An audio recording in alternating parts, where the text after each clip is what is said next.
When we set out, this is a million years ago, it was actually, I'll tell you, the very first meeting that I ever had to talk about doing something that was going to have to do with animals was probably in August of 1989. And Eisner had this idea, we want to do something about animals, and I went into this meeting with him, a meeting which lasted about 5 minutes, in which he's like, people like animals, people like Disney.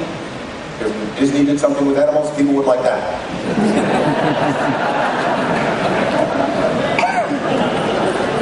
And that was it. And then there was one other statement which was, we've got the magic kingdom, we should have the animal kingdom. Like, that's a sentence that somehow makes sense. So, and that was it. It was sort of like, mystic words from the pharaohs. Okay, there's the mission. And away we're going to go with it. And I have to say, in the early years of thinking about Animal Kingdom, all of this seems rather old news to many of us now, but it was a real dark horse kind of project. I mean, they were still building the European Disneyland, the one in Paris. There were all kinds of other ideas out there that drew tremendous focus from Imagineering and from the company. And here was this tiny little team of people. Nobody really ever heard of any of us. It's not like we were famous. My hearing was much smaller. Nobody noticed me running around doing this thing with this odd group of people. And I would have to say, in general, that probably most people figured, okay, this is just some odd exploration of some idea, may or may not happen, but probably won't happen. If you've read the book, The Making of Animal Kingdom, I think this is mentioned in the book. Because Eisner had he really wanted to do this thing with animals, they had gone off and done this big study, a huge, like a 400-page white paper study from the business division, what it used to be called strategic planning, studying zoos all over the country, and, how much did people pay to go into them, and how much did they cost to run, and blah, blah, blah, all these things. And this big document basically was presented to the company saying, you don't want to do this. There's zoos all over the country. People pay $15 to go in. They're all subsidized by governments. They're subsidized by volunteer labor. A million reasons why this isn't a good idea. So all of this was already in place the first morning any of us sat down to think about Animal Kingdom. But they did us the great favor of presenting us with this giant 400-page document, which basically described, okay, if you don't do this, then you might be able to do something. So we set about really from the very beginning to make sure that what we were describing, what we were talking about doing, would sort of veer off sideways from everything that was described in this gigantic document they so obligingly gave us to read. Pardon me if my voice is a little shaky. I was talking all day long until like midnight yesterday, and of course all morning this morning.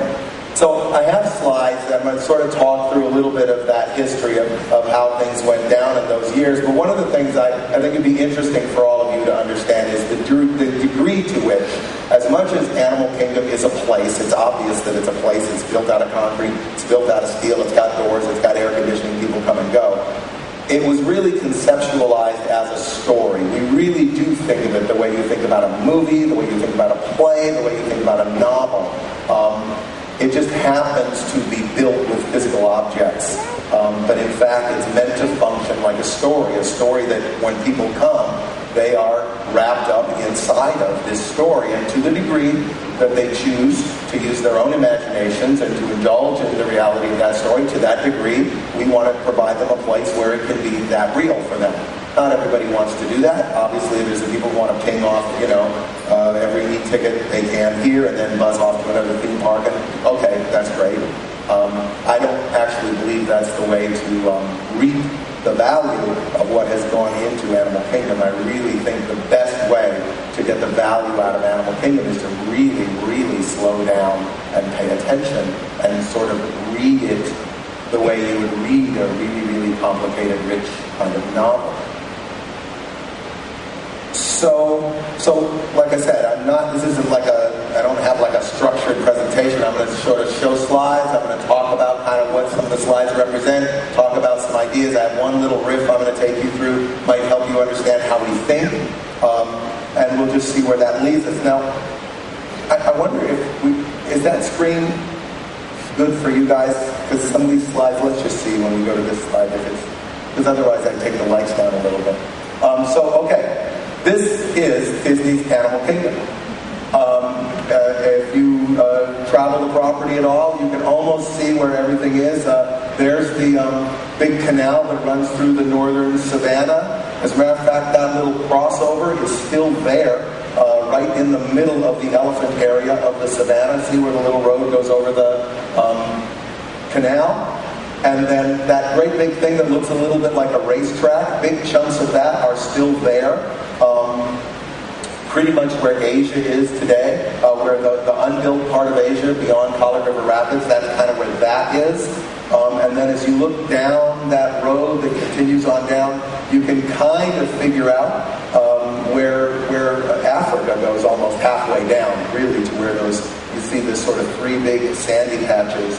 That's about where Africa is. And the Tree of Life is almost where that sandy patch starts to touch, sort of beyond that sandy patch, just the beginning of that band of dark foliage.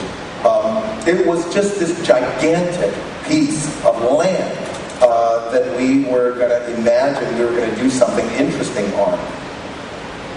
Which is, in a way, if you think about it, it's incredibly arrogant that a bunch of us just sat down and thought, yeah, would you please give us this giant piece of land and give us millions and millions of dollars and just trust us that we're going to do a really cool thing with all of it later that you can see when it's over. And for some reason that it escapes me to this day, they decided that was a good idea, and we got to do it. But it did take many, many years before the company was ready to make that decision and to fund the project. And those years were spent in a tremendous amount of study and preparation to begin to be serious about getting Animal Kingdom built. This is us. I think we're measuring off the spot where the Tree of Life ended up being. And we sort of drove out. This was our first chance to go out on the site. We were all so excited. We put on our boots because we were all afraid of snakes. And we go tromping off into the middle of the site, most of which was cow pasture and the old fireworks testing area. But there were these little areas of trees in there, mostly the kind of scrub pine kind of stuff. And then the oaks, which of course in the end we saved the areas where we found the oaks. For those of you that weren't part of getting it built, or that weren't here on opening day, or that weren't privy to all of the stuff that went into describing the project when it first opened, it is kind of hard to imagine that once upon a time it was just sand. I mean, miles of sand. This is looking from the Tree of Life towards Asia. Those of you who can kind of recognize the scene a little bit will see that's the foundations of the Asia Bridge. You can see the little peninsula. It doesn't even have the little temple on it yet. Down here is the shop. There's like nothing. When I came down here for my first, I relocated down here to build Animal Kingdom. I walk out on the site, and this is probably 1995, and it just looked like Mongolia. As far as you could see was nothing but nothing. Giant dunes of sand and imported soil stretching to the horizon with sandstorms on them. I mean, it's like Lawrence of Arabia. Like, you walk off on this giant site, you really could not even see across the site, and far away you see a little truck and disappear among some sand dune that's like a mile away. I actually got lost one day. I really did. I was walking, and because you got a picture, there's no navigational stuff, right? You just mounds of dirt and trails of dirt, and some of them just dead end. And I'm walking along, and I realize I don't know where I am. I don't know where I am, and I don't know which way I'm going. And I'm surrounded by sand and sand dunes, and I go to the top of the sand dune, and I just see more sand dunes. I just have to walk until I get to the edge, and then that'll tell me until I find something. So it's amazing, really, how much this is a creation. What we see today is a creation, a thing that was made, and in that sense, it's a fiction. It's a fictional thing. We made it up, we put it in, it grows. But because it's a story rather than a really, really, truly real place, you really have to always keep in mind, and we always try to keep in mind, the fact that it is meant to be structured like a story. And I don't know how many of you have ever read a book on storycraft or how to write your award-winning screenplay or how to write a play, but they generally all open with the same kind of information. And it talks a lot, as a matter of fact, about theme and about the fact that if you expect your story to hang together across the long run, you've got to do a lot of work right up front on what is the theme. And that word theme, some of you may know this, it drives me completely out of my mind crazy when I hear this word misused. Theme is a noun. It is not a verb. You cannot theme a thing. A theme is the underlying value system upon which a story is built. It is not the fake wood detailing on the outside of a box. So when you start by thinking about theme, you really have to ask yourself hard questions. Well, why am I interested in this story? What would move me emotionally about this story? Why would other people be interested in this story? What's the universal human value at the bottom of this story? That's going to be the theme.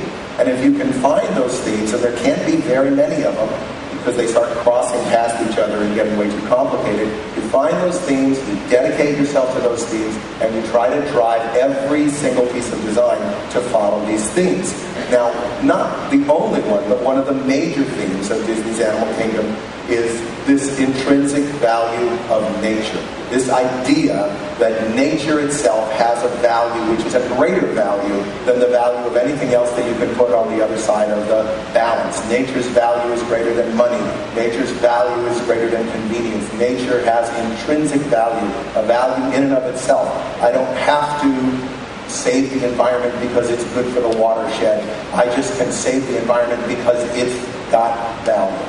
So if this is one of the fundamental values of Animal Kingdom, and we decided very early on, if you're going to have animals, by default, it's going to be, you're going to have this theme of nature, and the animals can't be strangers in this environment. This has to be a place where animals make sense, and animals don't behave like theme park audio animatronics. They have life, they have will, they do what they please, they live, they have babies, they eventually die. So if you're going to have a place that is about animals, it has to be about the very idea at the bottom of animals, which is the intrinsic value of nature. So if you set that at the base of an idea, and then you start to roll out a bunch of choices, the choices become very clear. It's really interesting. For example, if there was no Animal Kingdom, and you were faced with a choice of, okay, I want to do a park about the intrinsic value of nature. Is that park going to be fundamentally about architecture or fundamentally about landscape? Landscape. It's just so obvious, right? So you go, okay, well, it's going to be about landscape. Well, this is a landscape element. This landscape element does not say very much about the intrinsic value of nature. As a matter of fact, it says a whole lot about the overwhelming power of mankind. It's a little plant surrounded by a circle and a bunch of pavement. But it's a landscape object, so clearly the job is not yet done. There's more story work to be done before you even begin your design. There's all kinds of landscape, and you need to sort it all, gather it into bundles, and present yourself with another branching choice. If my park is about the intrinsic value of nature, and I have to choose between kind of formal, linear, organized, grid-like landscape elements, or curvilinear, natural, irregular landscape elements, which am I going to choose? Irregular. Because formal, straight, linear, not nature. So you choose. And what that leads us to, what it led us to, was a kind of a statement that we could say, look, when we begin design, our design is going to be like this. The intrinsic value of nature means that nature's going to dominate the whole design. It's going to be about natural forms. We're going to let natural things take place. We're going to deliberately make the architecture subordinate to the natural forms. The architecture has to either appear to be celebrating nature itself, or it has to appear to be succumbing to nature itself. That way, it will be obvious in the very design of the park, when we begin to design, that this is a park about the intrinsic value of nature. And so we did this several times. We took different design elements. We did, in fact, revisit the architecture itself and figure, okay, we know we have to have architecture. We just know that we don't want to have the architecture be dominant. So how does this theme express itself in architecture? And we did this with several things. The intrinsic value of nature, this sort of transforming power of physical adventure, that if you go out and dare yourself to do things, you will come back changed. This sort of theme of the universal love of animals, that one way or another, whether it's a live animal, an imaginary animal, a prehistoric animal, a storybook animal, one way or another, there's a form of the animal world that brings people emotionally alive and that we can use to bring them into contact with this idea. And that all happens before we start thinking, okay, maybe we could have a ride that did this, and maybe we could do that, and there could be a big tree, or maybe there's a river, maybe there's an island, maybe there's a giant broccoli, whatever. And that goes down on cards. Now, this is kind of cool. I don't know why we did this, but as we were developing Animal Kingdom, we never threw these cards away. We stuck them in boxes. So these are the real cards. We really did pin to the board almost 20 years ago, when we were beginning to talk about the design of these Animal Kingdom. These words that are written on these cards, most of that is my handwriting, which I'm not necessarily proud of, and the other handwriting I recognize is from Kevin Brown, who's moved on to other things. He was one of our chief writers, and we just started riffing on this idea and branching it out, sort of diagramming it. So again, there's no design going on. We're sort of diagramming out the story. And okay, if those are the values and these are the opportunities, how does this diagram itself out into a story that people can interact with? And these, again, are from 3x5 cards and 5x7 cards that are almost 20 years old, that we drew these little diagrams on as we tried to, take our brains through how are we going to organize this, and then when we get to the sub-pieces, how are we going to organize them? Now, you may notice that these don't necessarily look like the way the park actually turned out, is because there are many, many of these cards. Anything that we work on, it doesn't go in a straight line. It can't go in a straight line, because you really don't know the conclusion. You only know the goal. So every day presents you with these branching choices in design, and you're constantly steering and branching and steering and branching as you find your way towards which of the potential goals will actually be the goal we can reach when we get to the outer end of this process. In a way, it resembles a tree where you start out at the root, you start out where the tree touches the ground, and you know you're going to end up on one leaf of this tree by the time you're done, but you do not know which leaf. So you just start traveling up this tree of ideas, and constantly you're meeting opportunities, challenges, changes, and you find your way out. So these diagrams sometimes don't look like what ended up getting built, but they represent the way we thought about how to build it, so that by the time it was done, we would be confident that there would be strong anchored ideas beneath what otherwise are kind of weirdly disparate elements. I mean, there's nothing that necessarily pulls these things together emotionally, so that they make sense as a story, not just as a place, like logically. Sure, I can logically go to Africa, but which Africa? There's so many versions of Africa. We want an Africa that's going to tell us a story about a very particular thing. In fact, we want it to be a story about a challenge to the beauty and the wonder and the intrinsic value of the natural land of Africa. So that tells us if Africa, the Africa we're going out into, is supposed to be this beautiful natural place, to make that place appear more beautiful and natural, the village that you depart from should not be that. So where in Africa can we go to find inspiration from a style of architecture that is authentic, that is African, but does not mimic the feeling of nature that we want to have when we go out into nature. And so that led us to the Swahili architecture of the east coast of Africa that indeed became the inspiration for Harambe. It is true that this is a real form of architecture that really exists along the east coast of Africa, but that's not why we chose it. We chose it because the geometry and the hardness and the whiteness and the cubic quality of that architecture sets it apart from this world of nature that we're going to go into, and will make that world appear more natural when we go out into it, because after all, it's not natural. It's a giant machine that we're building for keeping animals alive and moving thousands and thousands of people an hour in vehicles through, so it's got to feel like nature, not just look like nature, feel like nature, and part of the way we're going to do that is by managing the emotional sequence at the beginning. So if you feel the naturalness of that, then you're going to feel the threat all the more, which is, of course, a threat to harvest out the value of that nature, turn it from intrinsic value into monetary value. And therein lies the conflict that is at the source of almost every story at Animal Kingdom, a conflict between monetary, material value, and the intrinsic value of nature. Even Expedition Everest plays out this story through its plotline. So that makes it sound like, oh, we thought this up, and we followed the diagram, and we came up with this idea, and it all worked out very neatly. But of course, as I said before, that's never how it really happens. It's sort of like being blindfolded with a stick and sent off into the woods, and you sort of beat and whack your way through the woods until you get to the other side. So what follows, remember, we already know we've got this park about love of animals, intrinsic value of nature. We know that we want to bring people into this park in some way that is different than the way they've gotten into the other parks, which are about human stories and which are very architectural environments.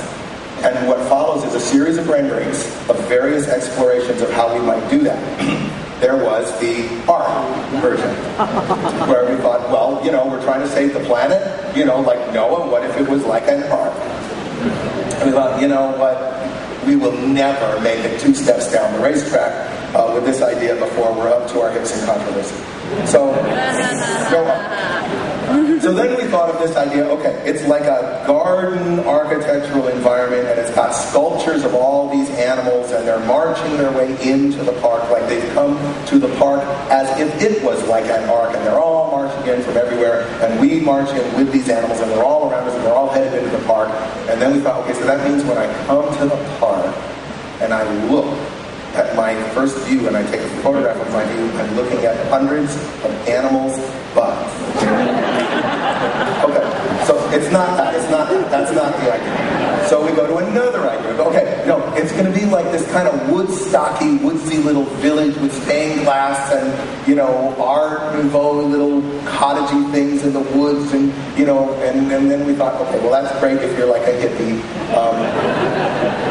But that's not about animals. That's going all the way back to being about macrame and stained glass and granola. That's not Animal Kingdom, so we didn't go there.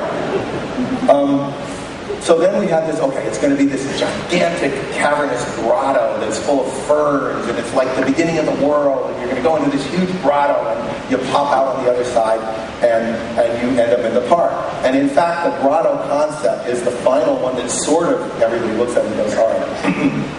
In my head, this is my sad job, I have to do this all the time. I have this little calculator in my head, and you go to somebody and go, okay, so the grotto concept, which is very appealing, very interesting idea. If you measure your grotto, you will realize that the grotto alone, just the grotto, represents about 400,000 square feet of rock work, which is twice the size of Expedition Everest. So that's probably not actually the idea. Because that's like all the cement in Florida going into one thing, and we have a whole park to build. But there's something in this idea. We can use this idea and find our way to the spirit of a place that we can build that still is this rich, green, caverny kind of place that we go into on our way into the park, that calms us down, that changes the mood, that instantly establishes that this experience, this park, is about a different story. It's going to be a different kind of experience than any experience you've done before. And that's kind of how you finally get to one of these ideas. Same thing with the Tree of Life. This is one of the very first renderings of the Tree of Life. And if you look at the people wandering around the Tree of Life, you'll see that it's much smaller than even the Tarzan treehouse. It's like a little tiny Tree of Life. This is another thing I do all the time, is I take my fingers and I measure people in other people's drawings. I'm like, okay, that person's 6 feet tall, right? That's a grown-up because there's a little kid next to them. So they're 6 feet tall. So if they're 6 feet tall and they're standing next to that tree's 40 feet tall. Well, there's $25,000 for that one tree. Okay. So, and that tree's 45 feet tall. That means that tree back there is 45 feet tall. And if that tree's 45 feet tall, then that means that that tower that you show behind that tree is 375 feet tall. And if it's really 375 feet tall, it's going to have a big red light. Is that what you meant? So it is worth looking at these renderings because you really can see, look, I mean, the people are big, really big. That means the tree is really small. And it wasn't even in the middle of the park. But we moved it to the middle of the park when we realized that this was the kind of symbol we wanted in the middle of the park. And then when we made the tree really big, we completely chickened out. And decided, okay, well, the tree is now so big that the only way we'll ever be able to hold it up is to build a giant geodesic dome. And then we'll like stick fake leaves on the outside of the geodesic dome. And it'll look very geometric, but kind of like a tree. And we spent a long time on this version of the tree, which had a restaurant on the bottom floor and a kind of a play environment all through the body of the tree, and this geodesic dome. And finally one day, very late, one of the engineers came and said, you know, now that we have designed the steel and the branches to hold up that geodesic dome, those branches would hold up anything. So we don't need the geodesic dome because the tree is so strong now that we can just hold up the branches themselves. So, of course, it sounds really cool, but it's like a disaster because it's really late in the sequence. And we're like, okay, all right, if that's what you want to do, we got to do it. We got to do it quick. We got to make these changes. Got to come up with a new vision for the tree where, so we rapidly reconceptualized the tree to become the tree that you see today, and went through our design process, and that indeed became the Tree of Life that we built. And you guys have all seen the pictures with the giant steel thing that's inside of it, and getting the sculpting done on the surface of the tree, which was another whole thing that, you have this great idea, and then you realize, okay, the whole tree is a work of art. It's all about what the tree looks like. It's covered with animal forms and tigers and wildebeests and birds and blah, blah, blah, all this great stuff. And we're going to sculpt that all over the tree. Well, anyone out there with an art background knows that when you're creating a work of art, you need to be able to see it. But to build it, you have to build scaffolding to get up and work on it. And of course, the scaffolding to build the tree is so thick, you can't see the tree. So we're constantly trying to imagine. I mean, we're like right up on top of this tree for a year and a half trying to imagine, oh my God, I wonder what this thing's going to look like when we drop all this scaffolding down, because, we're not going to get much of a chance to learn. And we just, frankly, worked very, very hard. We're very skillful artists. A lot of the work on the Tree of Life was done by real professional sculptors who did a fantastic job of bringing them to life. I'll talk about one other thing. I'm trying to go through some of these ideas very carefully. Remember that we did a lot of research. We traveled all over the world doing the research to make Animal Kingdom for a lot of reasons. There are things you cannot do. These are photographs we took in the Serengeti on our very first trip to Africa, which immediately made it clear, look, we can't do this. You would need hundreds of square miles, you can't do this. If you lived in Kansas, you could do this. We're not in Kansas, so we're not doing this. We went and looked for other photographs that we also took in Africa, where we said, okay, we could do that. That looks like something we could do. So let's focus on that. So we start looking through the photographs, culling through these photographs, trying to figure out what kind of environment can we create that would be based on something real that fits our narrative needs. We'd make notes, we'd add things up, and as you guys know, eventually we come up with these techniques to mimic the qualities of the environment that we saw in the real places we went to. But it is a very, very designed environment. Africa, for example, I was just out there yesterday with this safari guide guy, and we were driving around, and you know, we all know there's like 35 trucks out there driving around, right? And you never really see more than maybe 3 or 4 at a time. And part of that is because of the very, very deliberate design that we put into Africa from the very beginning. We did some of the very first digital modeling for large landscape firms that was ever done at this scale. It took us days to print out one shot like this from these rooms of computers that were sending all the data into. Now you do this in SketchUp, taking an hour and a half. But if you look closely at the design plan for Africa, you'll notice all these little humps, the little shadow and highlight humps, like on a relief map. And those humps are set in place just like the walls in a scene between scene, like in Pirates of the Caribbean.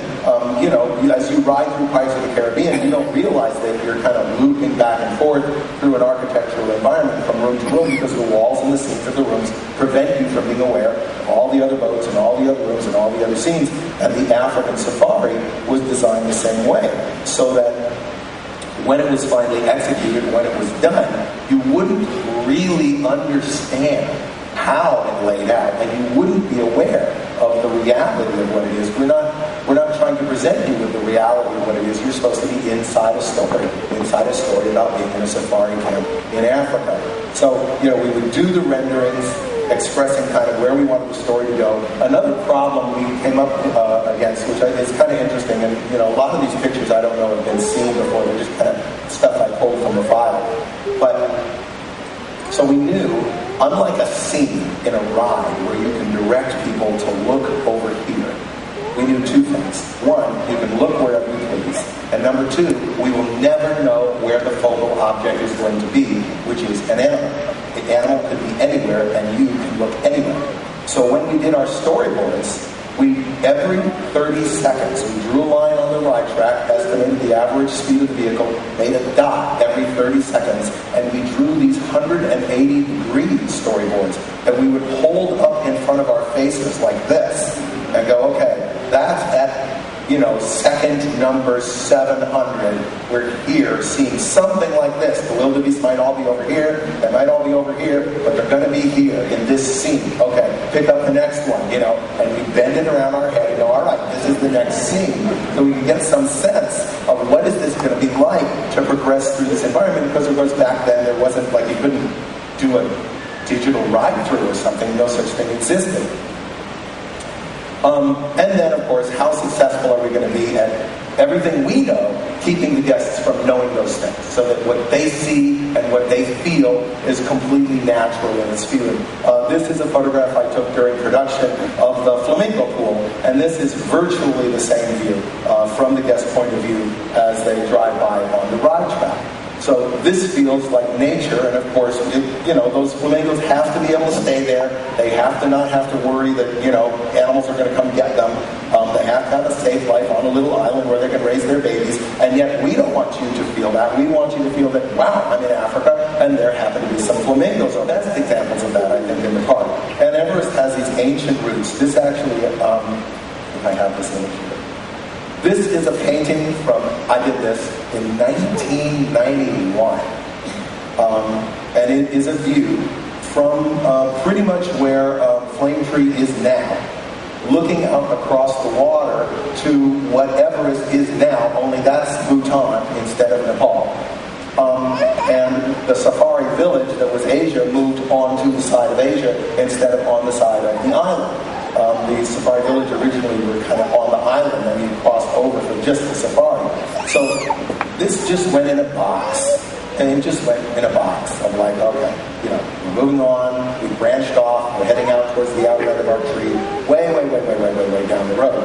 And when the challenge came back to do Expedition Everest, I had remembered that we had this rendering, and that we did have the idea that a mountain might be able to fit on the other side of the river over there. And so we revisited this idea, and then we, of course, had to go through all that exercise again of bringing meaning to this story. How is this challenge of putting a roller coaster ride, an animal kingdom, ever going to fit into the story of the intrinsic value of nature? And some of you have heard or read about the work we put into exploring the legend of the Yeti. The oral traditions, the Tibetan oral traditions of the Yeti definitely involve this aspect of the Yeti as a protector of pristine forest environments. Where you find active legends of the Yeti, where people really believe that the Yeti is real, they will point out where they believe he lives, and it is always untouched, virgin, ancient forest. And there's very definite ways that they know this forest is untouched, this forest is ancient. That's where the Yeti would be. The Yeti is the protector of the forest, all that kind of stuff. So once we knew that we had a story about the Yeti as a protector, and the Yeti as a defender of the mountain, a defender of the forest, a defender of a place that humans are supposed to respect and leave alone, we had a story that we could run with, and we could begin to create these little poems sitting on the shrine. The shrine looks like the mountain, so the mountain must be like a shrine, and there's a Yeti in the mountain. Like that. We chose the area of the Himalayas. There's all kinds of Tibetan architecture. There's all kinds of Himalayan architecture. Once again, we wanted to go and pick the style of architecture that would push forward the story that we wanted to tell. And that meant we needed to pick a style of architecture that was all about symbolism, and storytelling itself. And that indeed is what we did. So while it is indeed authentic and it does look like real, it's also been editorially chosen for its ability to push a very particular story forward. We were able again to involve these people in creating the idea because we could explain to them what's the underlying message underneath this, and then set these Tibetan. This was designed by a Tibetan guy, and we just sort of told him the story and what's the underlying idea of the story, and let him go with the imagery, and that's how we come up with. Satisfying a very simple mission, put a poster in the park, but to do it in a way that contributes to the overall feeling of the park. I hope that as we go forward, take this to heart. When you go out and have a day in the park, remember, really, you guys kind of are the show, and all that you do for it. And thank you for your patience in sitting through my rambling explanation. So thank you very much.